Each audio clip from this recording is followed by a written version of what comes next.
Right now, I'm very proud of Japan because Japan seems like they're actually elevating their power scaling game for One Piece. For years now, I've seen just completely false, just absolutely dog water tier list on a lot of One Piece Japanese fans when it comes to power scaling. And as a power scaling savant myself, this has been irking me for a long time. Like, how is it possible that the Japanese fans can view power scaling, I thought, so incorrectly? And I'm not saying I'm perfect, but as a reminder, when you go back, let's say a few years ago, they had a list of the strongest characters around like the end of Wano Country to Egget Island, and these guys had Kaido under Roronoa Zoro and Rayleigh, and they didn't even have Blackbeard in the top 10 nor Akainu. This to me is insane. Even though it seemed to be based, let's say, on all time, how is Zoro right now all time number 8 over Kaido, who's number 9, over Dragon, who's number 10, no Akainu, no Blackbeard? It is insane some of the things I've seen the Japanese fans vote for when it comes to power scaling. So honestly, guys, when it comes to the Japanese One Piece fandom's view of power scaling, I've really never had confidence in them up until I've seen this recent poll. And this, honest to God, Japan, they're leveling up. They're starting to realize what is appropriate for power scaling One Piece, and it is, I think, the most accurate I've seen the power scaling play out in the Japanese fandom, if this is true. And what this is, according to R. Jupiter over on X, Shonen Jump started an anonymous poll of the top 10 strongest One Piece characters to release in the summer of 2026, voted from Japanese fans, already up to 170,000 votes. It's actually 1.7 million votes, okay? So this is 1.7 million votes done anonymously, apparently, by Weekly Shonen Jump about who are the strongest characters right now in One Piece. And look what they have right here. Number 10 is Kizaru. Number 9 is Figureland Shamrock. Number 8 is Dracula Mihawk. Number 7 is Loki. Low-key of not Asgard, but Loki of El Bafu. Number 6 is Monkey D. Luffy. Number 5 is Marshall D. Teach, Blackbeard. Or should I say Davy D. Teach. Number 4 is Monkey D. Dragon. Number 3 is the Red Dog Sakazuki Akainu. Number 2 is Akagami no Shanks, Red Hair Shanks, aka the Red Wonder. And number 1 is Emu Musama. And that is based on, again, 1.7 million votes so far. And according to what R. Jupiter says, that they're going to be unveiling this later in the year, summer 2026. So I'm looking forward to seeing the unveil full list. We have more and more people vote on who they think are the strongest characters in the story. This, I would say, without a doubt, is one of the best top 10s I've seen the quote-unquote Japanese fans vote for. Way better than having freaking Kaido under Zoro. Way better than having no Blackbeard or Akainu on your top 10. And I say way better because I think that this is the most accurate list I've seen, because it does closely resemble my top 10 in many respects. There are some things that do throw me off. Like, for example, I'm surprised that people have Kizaru in the top 10 and not someone like Kuzan, where Kuzan, I think, would be more akin to Akainu because of what happened in the time skip where they fought for 10 days and 10 nights. So you would think when it comes to power, if Akainu is viewed as the strongest, let's say, admiral, then Kuzan would be the second strongest. At least he's former admiral, of course.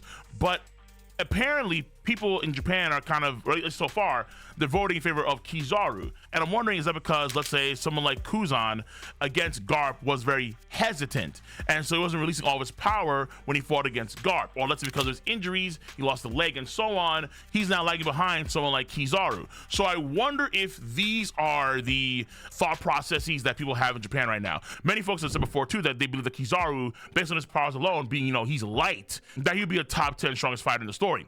Shamrock being on the top 10 and not Garling, I'm not mad at either. I feel like when it comes to Garling, after the whole Gava situation, how we see what he does, and Well, actually, no, I'm lying to you. We don't see what he does at all.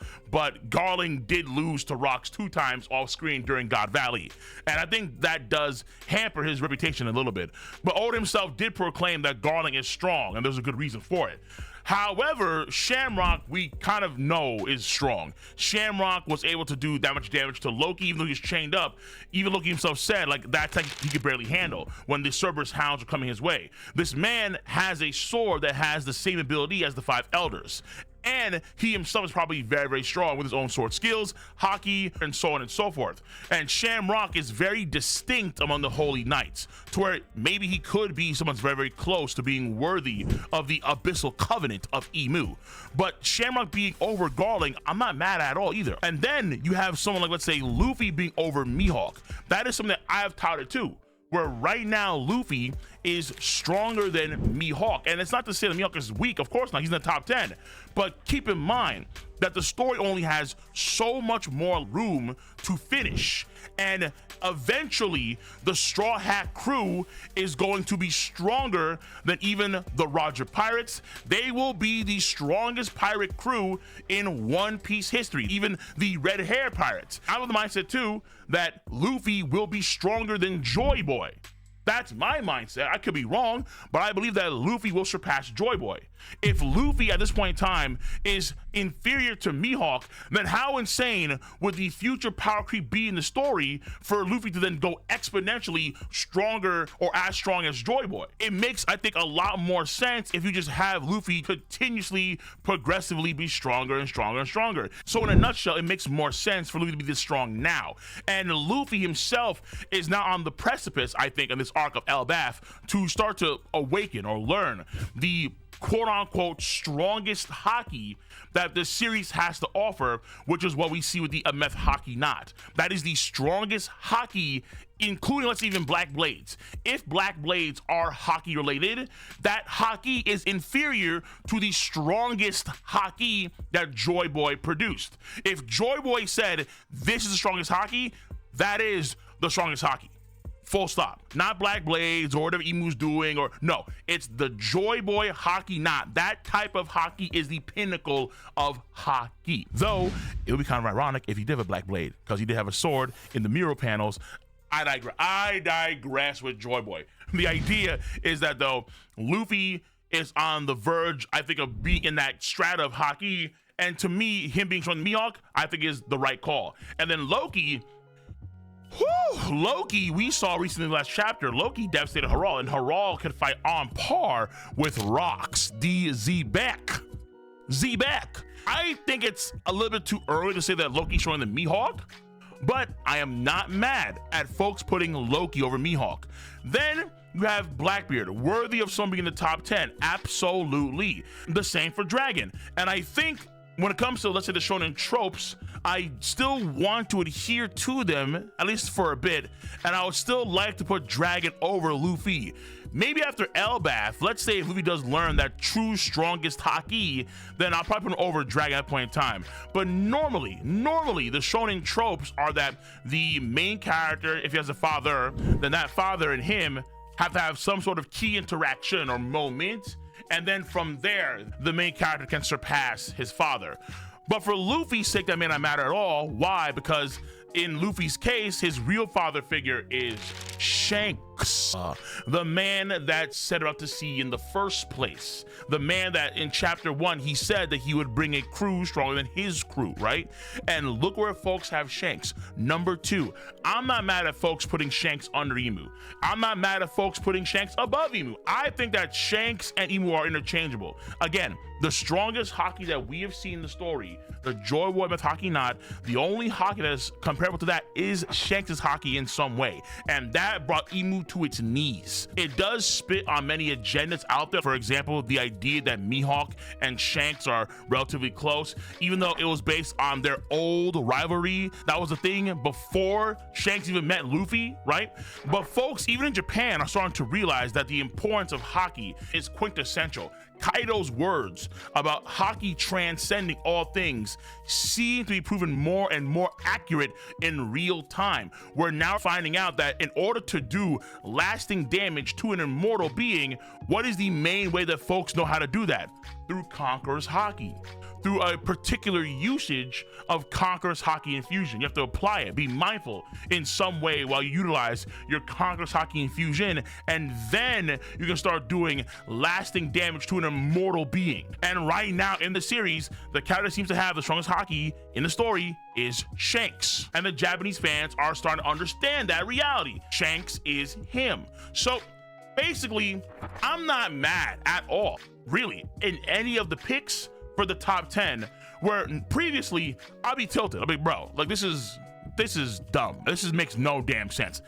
Zoro's stronger than on what grounds? After his strongest attack couldn't even bring Kaido to his knees? How is he stronger than Kaido? What? But based on more votes now, anonymously, you have, again, not 170,000, but you have 1.7 million votes so far.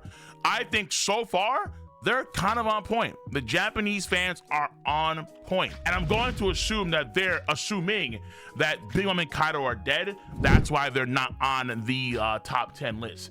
If they're alive, I think they should be on that top 10 list as well. But that being said, this I think is a good sign. Japan is evolving when it comes to power scaling, and or it's becoming a lot more evident about where Oda is taking the power scaling for the story and who lies where. Loki is Studley and did X, Y, and Z and so on to Herald, but Shanks subdued Loki. Now, the details of that we don't know exactly. And I think a key role for that was, of course, the 1121 panel at the very end of that chapter, where you see the major players of the series moving forward.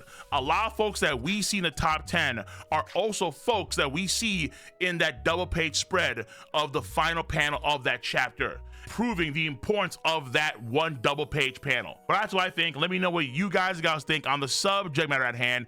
If you enjoy your boys' video content, thumbs up, subscribe to the channel, and click on that bell to join the notification squad. I'm gonna catch you guys and gals on the flip side. See you. Bye bye.